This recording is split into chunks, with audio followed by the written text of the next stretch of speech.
Hi, I'm Nena. I'm 15 years old and I'm from Belgium. Make peace. For me, that's one of the tasks of a global citizen. It isn't easy, of course, but I think if we'd all work together, we could have peace in this world.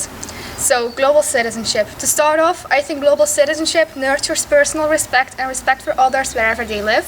We should be able to accept every single person on this planet, and it shouldn't matter if they have another religion other than yours, or even reject belief and is an atheist. But to me, what we really have to shift our focus to is the acceptance of transgender, gay, lesbian, bisexual and pansexual people. Does it even matter? We all make a choice at one point in our lives based on what we want to be, and I think everyone should accept other people's decisions. Global citizenship can also be a form of personal self-identification with the rest of humanity. First and foremost, it requires the avoidance of harming other human beings. In my opinion, people can't always avoid this. It depends on the situation you're in, because maybe they have their reasons to harm others or to pick up a fight with someone. One of those reasons could be revenge, which is very common these days. The Islamic State probably isn't the greatest example of this, but they kind of do the same. This terrorist organization wants to conquer the world, and all who do not believe in the group's interpretation of the Quran will be killed, so they seek for revenge.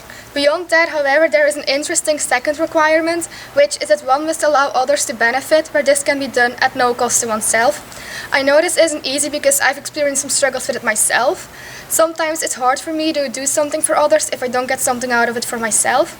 That may sound selfish, but it's difficult to stay empathetic and believe in others when you experience others being ignorant and not fulfilling their duty.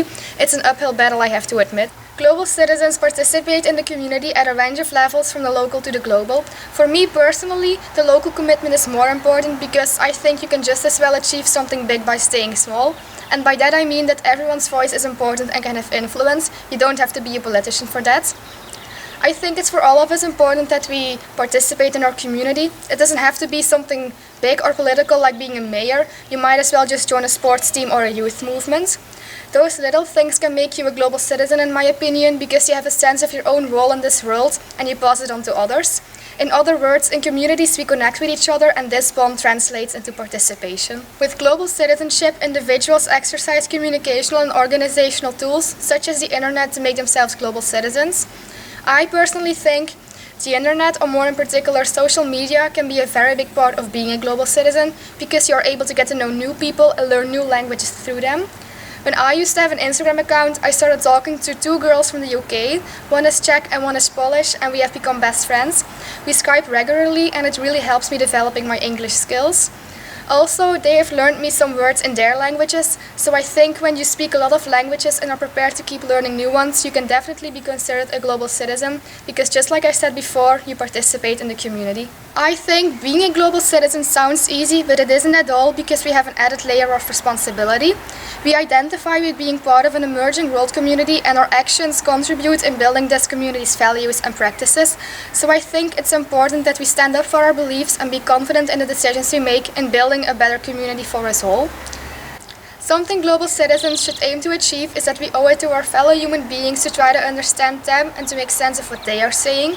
And we, young adults, can work on that too. We should all try to put ourselves in other people's shoes, or more specifically, try to understand them and their feelings before we verbally attack them. So my message here is easy: make peace.